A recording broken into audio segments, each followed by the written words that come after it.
hindi ka niya ipapahamak. I-guide ka niya. I-direct ka niya. At anumang plano mo sa buhay, magtatagumpay dahil kasama mo si Yahweh El Shaddai. Amen? Amen po ba? Amen. So ano outcome? At 42 years, ang resulta, ang mga bata pa na. You know what? Ha? Ang pakiramdam ko noon, 1984, 85, ay siya pa rin pakiramdam ko ngayon. Ewan ko sa inyo, kung ang isip mo matanda ka na, tigulang ka na, tigulang ka na, matanda ka na. Alam mo ba sa pakiramdam ng hindi? Ha? Pag iniisip mo maghihirap ka, maghihirap ka. Pag iniisip mo matanda ka na, tanda ka na. Pag iniisip mo ay bata ka, hindi ka tatanda. Amen. Woo! Amen! Amen. Never na iniisip ko na ako'y siguan na. Diyos, ginoo ko. Kaya ko mag-maintenance eh. Maintenance ko, bawang si Buwis lang. Kasi maraming nag-maintenance, nakamatay na ngayon. Kasi traidor ko yan. Maintenance ka sa puso, how long? Yung ininom mo sa puso. Baka isang, madulas ka. Ay na, stroke ka na pala. No?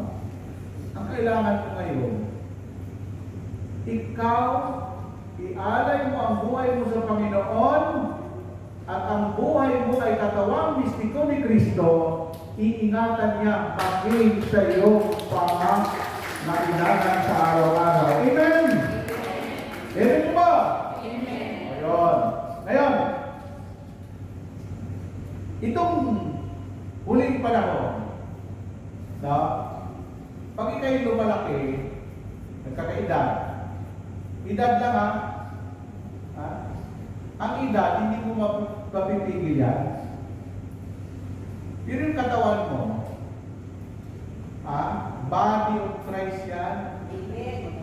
Tandaan yung sinabi ni Lord, ang inyong katawan ay temple of God. Kung ang Diyos na sa katawan mo, hayaan kayo ng Panginoon na matagtad ka ng sakit. Bawat kilos mo, aroy, aray, aboy, agay. Amen?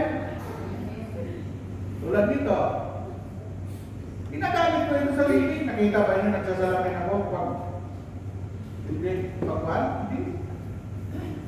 Nagdadrive ako ng magdamag. Walang salamin. Papuntang La Union, papuntang Bicol.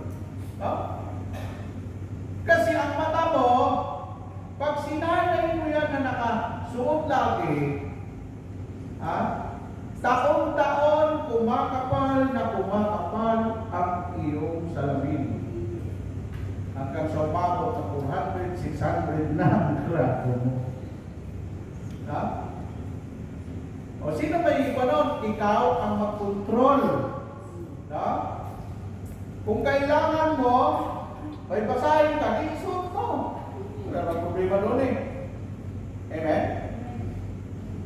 Ganun na rin sa pagkain. Marami akong mga nakilala sa sobrang diet, nakamatay sila sa diet nila. Alam mo, pag nagplano ka ng diet, hindi ka nakakain ng kanin, hindi ka nakakain ng mga pagkain, magbawas ka. Amen? Amen. Kung gusto mo na yumaman, magbawas ka ng gastos. Itago mo yung sobra. Ako galing. Diba? Amen? Amen. Ganon din sa kasalanan. Ang iba gusto, mga kapatid, 2 buwan lang ako tumalong sa gawain, tinago ako ng Diyos. Hindi totoo yun. Bakit? Walang instant. Ang pagbabago dapat na tumatagal, yung Nag-process. little by little, Proseso. unti-unti, binabawasan na binabawasan, hanggang sa dumating ang panahon, yun, sa perfect mo na. Amen? Sabi ng isang kwet sa Negros, Brother Pai, may kanta kami bago, anong pamagat? Little by little. Ang sabi. Sabi ko, ano yan? Little by little, Every day. little by little, every day, Jesus Is is changing. Sabi ko, hindi little. Little. Tawa ako talaga. Alam mo yung Patisaya, tigas talaga ng pila.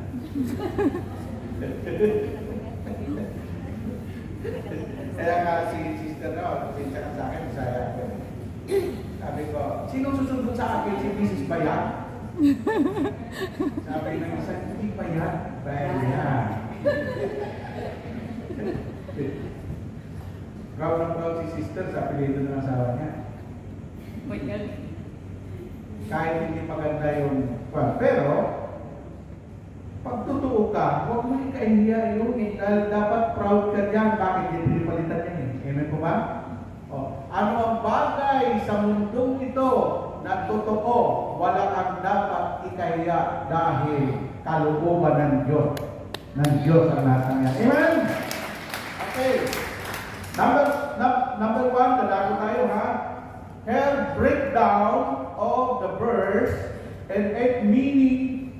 Number one, plan carefully what you do. This highlights the need for conscious and deliberate throughout before taking action. May deliberation pa before taking action. Pag ikaw nagplano, dapat hindi yung action agad. Sumagmuni ka muna. Amen po ba? Sa mga eksperto, kung may ninong ka, meron mong saguni, yung ninong mo, kasi trabaho ng mga ninong at inang, nagabayan ang kanilang mga inaanak. Amen? Mayroong isang inaanak ko, Ninong, bili kami ng bahay. Ay, nakaanak ko kang bumili, pinapaha yan. Eh, gusto namin eh. Sabi, bala ang buhay mo. So, kayo, bupaha hanggang second floor. Yan. Ayaw mo makinig sa ninong mo? Ano ba? Nagplano ka magtayo ng bahay. Bili ka doon mga 7 milyon, 10 milyon sa subdivision. O binabaha pala yun. Nabiyan na kita noon eh. Ayaw makinig. Sino sagutin mo yung mga taong malapit sa iyo? Higit sa lahat yung mga taong elder of the church. Sila po ay hindi na papayuhan na masama. Amen? Amen. May pinayuhan ako. Sabi ko sa kapag pupunta ako, ay gusto ko sa kwait. Kwait. Sabi niya, ang sweldo doon, naribay sa kwait. Ang isang dinar ay 80 pesos. Pag 1,000 dinar, sweldo mo, 80,000 na. Ay, may 2,000 dinar. Sabi ko, sige, bala ka. Aampayan na dirahin sa Damusin. Umalis! Pag siya dumating doon, sinakop ni Saddam Hussein yung Kuwait. Ano nangyari? Ay, brother! Puntin ako, maray na kay Rakis! Amen?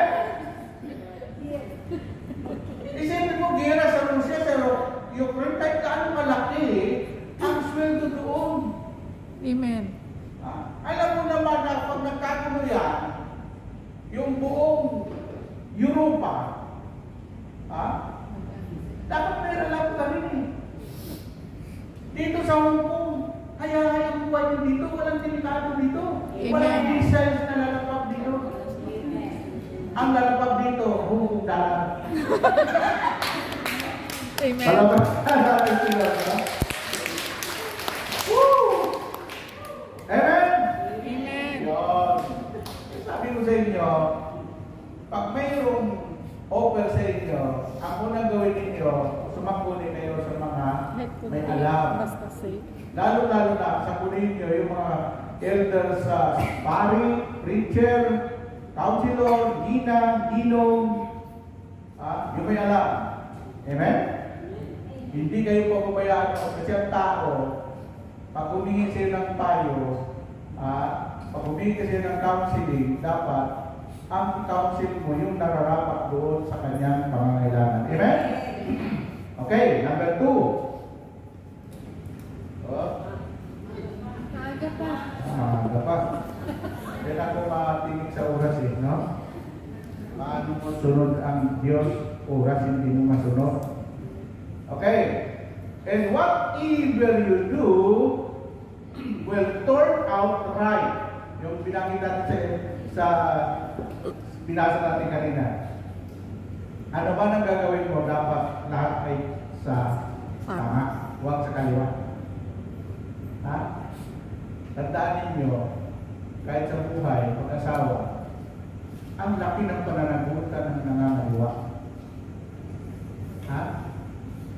Kahit sa daan, kung nakapila ng mga tao, ang mga papuntang impyerno, sa kaliwa sila lahat. Yung mga papuntang langit na sa kanan. Amen? Amen po ba? Amen. Kaya ang gusto ni Lord, gusto sa tama alam. Okay. Ang sabi ko dito, ulitin ko, kapatid, this offers a promise of positive result. When planning is prioritized, when it doesn't guarantee success. In every instant, it suggests that careful planning can increase the likelihood of favorable outcome. A favorable outcome.